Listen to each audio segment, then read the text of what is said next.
Hi friends, உடைந்த பாத்திரம் நான் எதற்கும் உதவாதவன். ஒரு குறைந்த பாத்திரம் நான் எவரும் விரும்பாதவன்.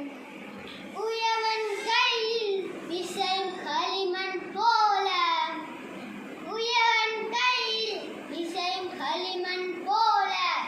என் சித்தமும் அல்ல உன் சித்தம் போலாகும், என் சித்தமும் அல்ல உன் சித்தம் போலாகும்.